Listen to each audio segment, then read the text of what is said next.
For the past month, America's attention has been fixated on the Trayvon Martin case, with constant coverage and commentary. There have been racial overtones layered onto the debate, accusations of Old South-style justice, threats to riot, public moments of silence, and intense bickering on the popular social media sites.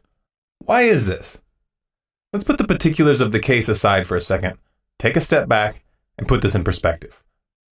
First of all, when a young person dies a violent death, it's a tragedy, no matter how you cut it. Regardless of who is at fault or how checkered a life that person lived, the pain is still the same for the friends and family of the deceased. Unfortunately, in the United States, we have a justice and media system which takes what would have been a family tragedy and turns it into a circus. And they parade that circus in front of the entire world as if it were of utmost importance to your future and the future of your country. And most of the public eats it up.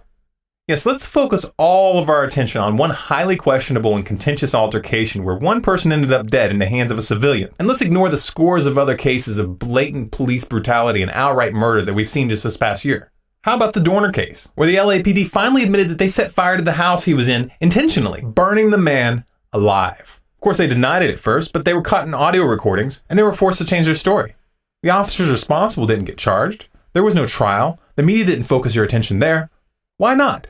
Why didn't they turn the Dorner case into a circus? Why didn't they hound the officers responsible and dig into the particulars of that case? Why didn't the media make it into a scandal when during the Dorner manhunt, the LAPD opened fire without warning on a pickup truck, hitting 71-year-old Emma Hernandez in the back and injuring 47-year-old Maggie Carranza with flying glass? Why didn't the mainstream media so much as bat an eye when the FBI brutally murdered a friend of the Tsarnaev brothers, Ibrahim Tadoshev, who was unarmed at the time, shooting him 6 times in the body and once to the top of the head? I'll tell you why. Because these cases would unite the people against the corrupt police state that's being set up right now, while the Trayvon Martin case divides people. And that's what they want. They want you divided. That's what this comes down to, folks. Like it or not, the media is playing you like a fiddle, stirring up your emotions, turning you against each other, and distracting you from what's really going on. Pay no attention to the thousands of innocent civilians being brutally murdered by the US government using your tax dollars. Pay no attention to the countless drone strikes, raids, and so-called precision bombings wreaking death and destruction all over the Middle East and Africa right now. Pay no attention to the fact that your government has set up a police state surveillance system to gather and store each and every one of your communications, a system that would have made the East German secret police green with envy. Pay no attention to the fact that the US is now openly arming violent extremists in Syria in their continued effort to topple the Syrian government and to draw Iran into a war. Extremists who have already demonstrated their willingness to engage in human rights violations and extreme brutality.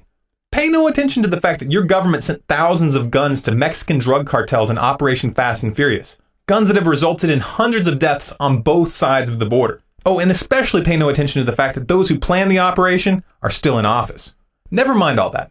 Put all that meaningless trivia aside and let's focus on whether George Zimmerman should have gotten out of the car, and whether his actions were racially motivated, and whether Trayvon was a troublemaker or not. Yeah, that's what's important. That's what the mainstream media has decided is important, and it's not like you're allowed to think for yourself and question where your attention is being driven. It's not like you could turn off your TV and take a look at the world without your habitual Jerry Springer beer goggles. No, that would be taking it too far. Seriously, America, wake up. There's far too much at stake for you to keep falling for this crap over and over and over again. If you'd like more videos like this, subscribe to Storm Clouds Gathering on YouTube. For news, updates, and bonus content, follow us on Facebook, facebook.com/Storm Clouds Gathering. On Twitter at Collapse Updates. You can find us on Google Plus by doing a search for Storm Clouds Gathering. And our website is stormcloudsgathering.com.